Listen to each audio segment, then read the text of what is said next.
Assalamu alaikum guys, sorry we've been away for many days.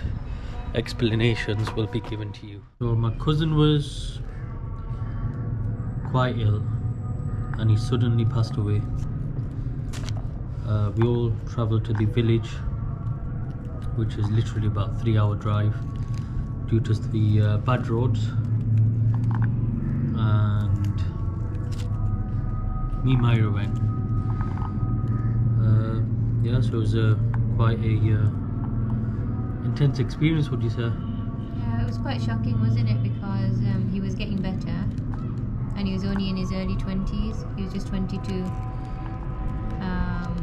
And we were expecting him to get better, really. And then suddenly we got a call at night. And we weren't really told in the best way, were we? It was just, do you know what's happened? Do you know what's happened? You don't know what's happened next door. He just lived a few doors away. I think he's in one of the videos as well. He was helping me get a SIM card. Yeah, he's in a few videos. Even the 5,000 rupee haircut experience, he was in that. So it's just been, he suddenly, well, he was unwell and then he was recovering. He had a kidney transplant, didn't he, was it about 18 months ago? 18 months ago. And then he's been really well. And then suddenly, just within the month, he just got really ill.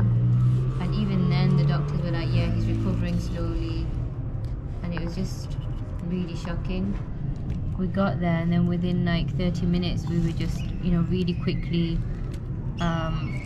just got our phones from home. And then you had to drive, didn't you, to the village at night? Yeah. The body was in an ambulance. We haven't really had an experience like that before. And then because it was sudden, everybody was really shocked. The people in the village were standing outside, they were screaming.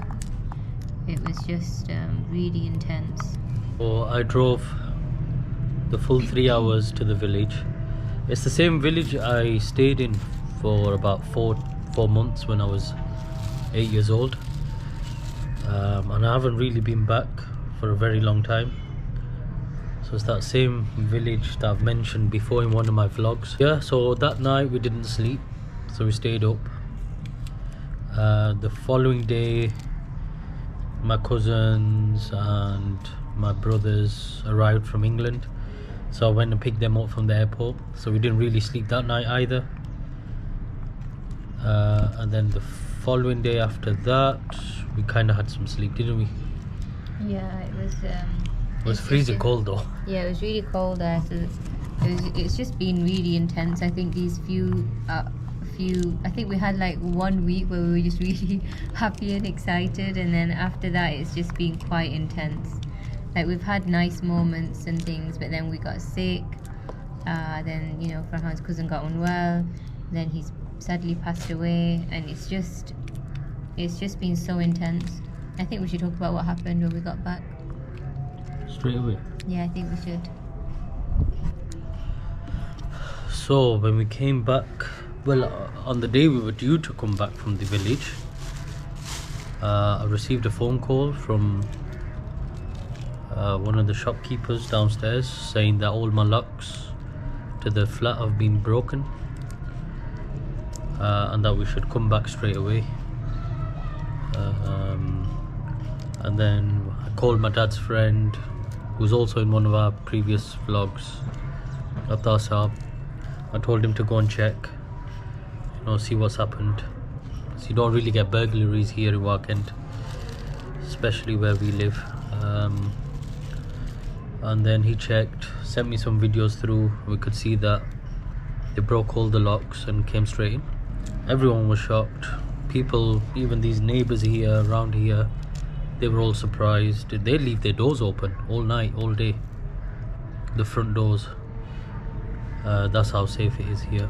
Police were shocked. They said this has never happened. Yeah. People have lived here for over 30 years and they said this has never happened. Exactly. Like, there's small robberies that people will take somebody's scooter if they left it on outside and ran inside to grab something and they left it on, and that might get taken. Bikes might get taken from outside, but nobody's ever broken into anybody's house around this specific area. So that was one of the reasons why we came here, because we felt very safe. We've both never experienced a robbery like that, have we? Well, I've never experienced a robbery full stop. Yeah, me neither. And it was really, I think we've just been going. I know people go through lots of things. I don't want to say we've been going through so much, but we've, like, the last month or so, month and a half has been so intense, and then we've just come, like, I was still recovering from my illness. Exactly. Alhamdulillah, much better. Then Farhan's cousin passed away. That was a big shock. And then to get a video from somebody and all your things are on the floor. You know, the people, the other shopkeepers from downstairs. I don't know, it's a thing in this area, I guess, because it hasn't happened before. They all wanted to come in and have a look. And all our personal belongings are all over the floor. It was so intrusive invasive. and invasive. It was really, really intense. So we came straight back from the village. We were due to come back anyway, so we just came back. All we could recite was Inna Lillahi wa Inna Ilayhi Raji'un. Firstly, for my cousin passing away, and secondly for the things that have been taken, even though we didn't know exactly what's been taken. We didn't really have much. We just had the laptops that you do editing on, that we work on. So my laptops that I edit these videos, hence why I couldn't make any more videos. I had the most recent video I've just put up 2 days ago. I made that before the funeral. That was due to go up on practically the following day after the funeral, but obviously that wasn't my priority, so I left that kind of not public. And then when we've come back now, because a whole week has passed now, and I put that video public now. So that video is quite old, that's just gone up. Obviously this one's recent. We're going to edit this and put this up today.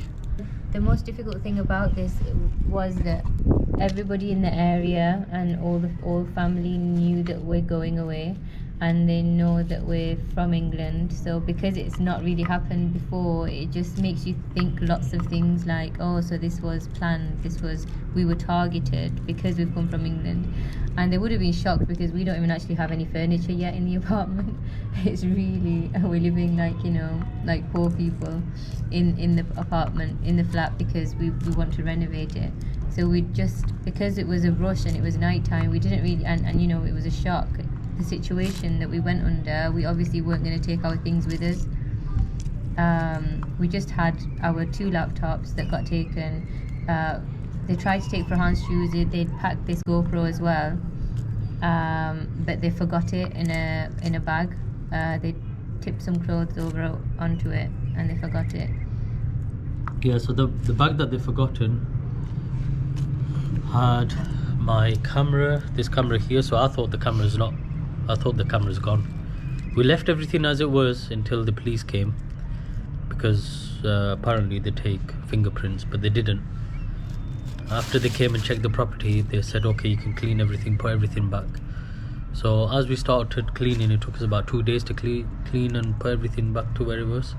And then we realized what's gone and what's not here. And then Myra found a bag that they had filled all my things in there. So my shoes, my camera, really silly things. They've taken my socks, they've taken my underwear, they've taken some of my clothes, they've taken my Timberland shoes, boots, Timberland ones. It's really sad. They've also, because Myra's been unwell, they've taken a medicine. What medicine? What did they take? Antibiotics. So I just keep thinking how sad and how desperate. Firstly, obviously people would have known that we've gone to the village, so obviously somebody who knows us.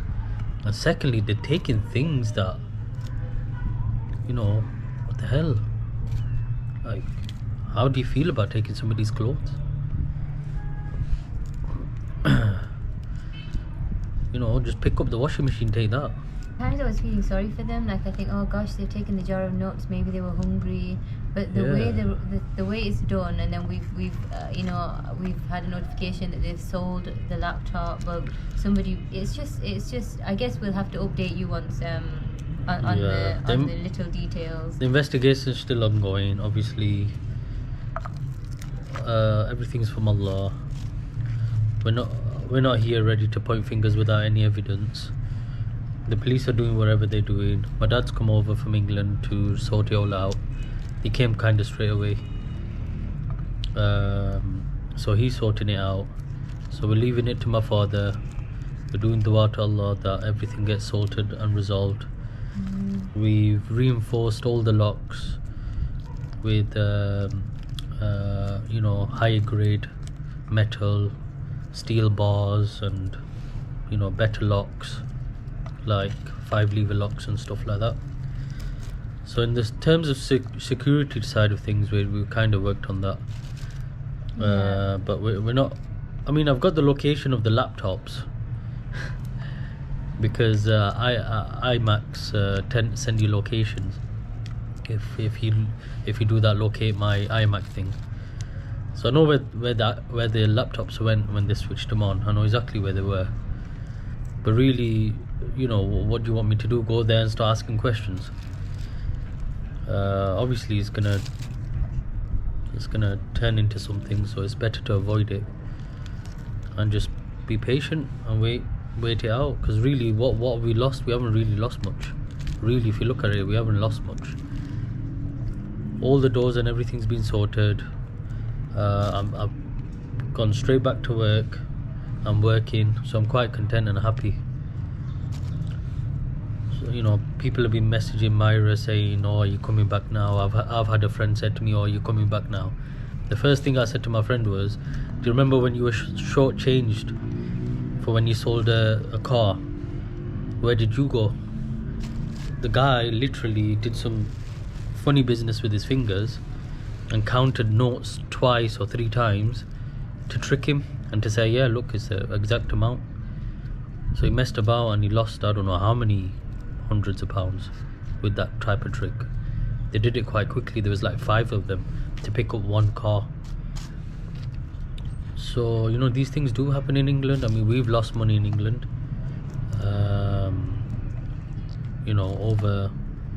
Over 30 grand worth. Did we go running anywhere? Yeah, did we actually go running anywhere? We're here. We're not actually taking from anyone. We're not doing anything wrong. So when them robbers, when people were asking me here, the locals, like, what have they taken? When I told them 2 laptops, they were like, "What do you mean? Like, where's the £1,000 worth of Sona and £1,000 notes?" And May, I walk to places. I don't even have a car. We are very simple. Like, what did they think we've got? The people, when they said to us, how much nuksan was it? And I tell them it's literally like a few grand, if you put it like that. I'm not sure how much the laptops would sell for, especially because they're locked to my iCloud, so they'll have to open them up and pester with it and stuff. I'm not actually sure how much they could actually sell things for here, especially Timberland boots. I mean, especially my underwear. What are they gonna sell that for? It's not like you don't wear designer underwear. I don't wear designer things. Them Timberlands were the only designer things I had. And that was a gift from your friend. It was a gift, yeah. So really, my nuksan or my losses were not much. They weren't much at all. I think the thing is, we feel quite peaceful here. I still really like it here. I didn't think, "Oh my gosh, I need to go back now. This is it." I did feel that, it's another thing. And I did, I'm not really much of a crier, but I did cry. I had a good cry, and I was just like, "Oh my gosh, another thing." And I guess it's just been an emotional time. It's been an emotionally draining time with being ill, and then Mohan's children passing away. He's so young. It's just really sad to see.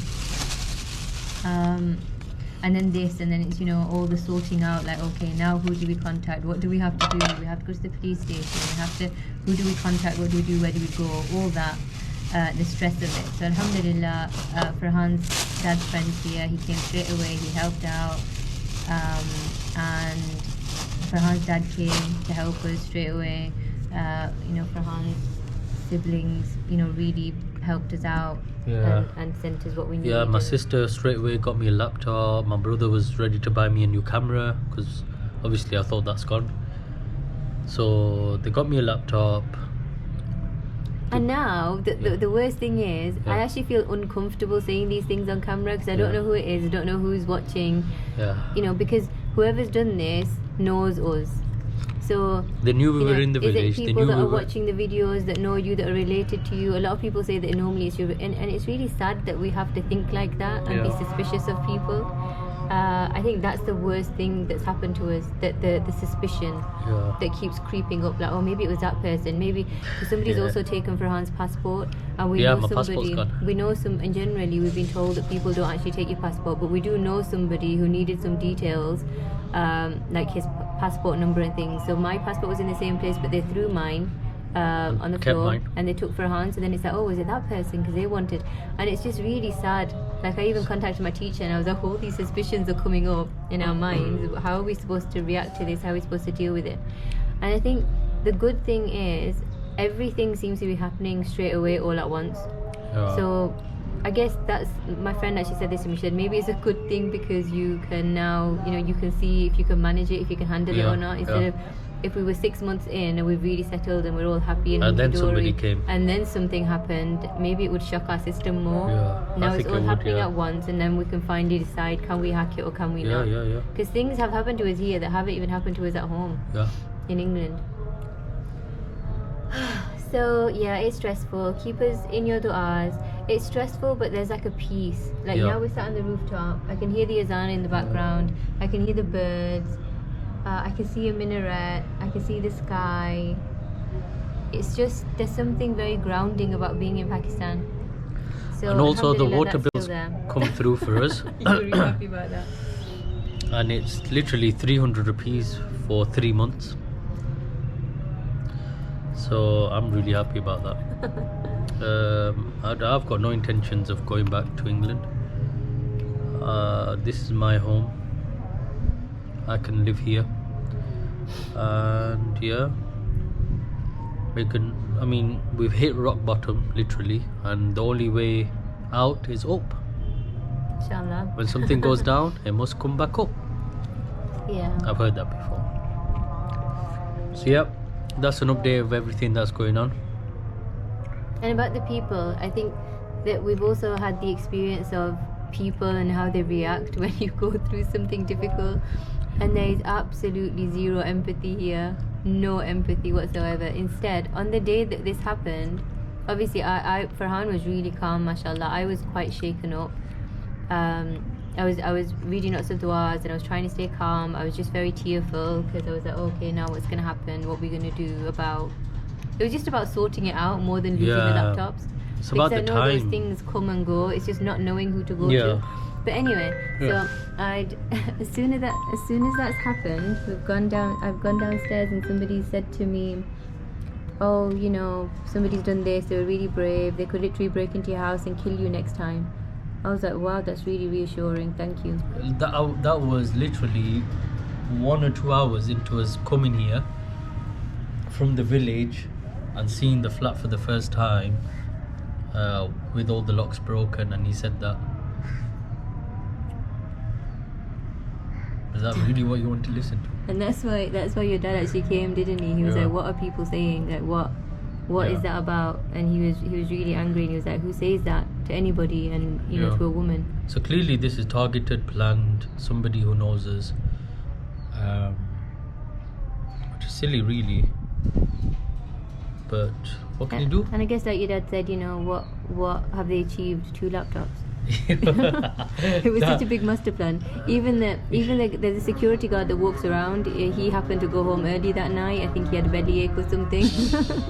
He happened to go home early that night. So it was all like a really big plan, and it's really difficult to get into this area. There's lots of barriers and checks and everything. So they didn't So- come with a vehicle, they would have had to run on foot. So this is like it's like a big master plan, right? Yeah. To do this, and they've managed to take 2 laptops and Farhan's underwear from Asda or wherever we must have Yeah. got them from. So well done to you. They should have just come Oh, up to me and dear. said, oh, can I take a few socks? I'll be like, yeah, take it. Okay, anyways, that's my azan from my masjid. So guys, see you in the next one. Keep us in your du'as. Assalamu alaikum. Wa alaikum salam.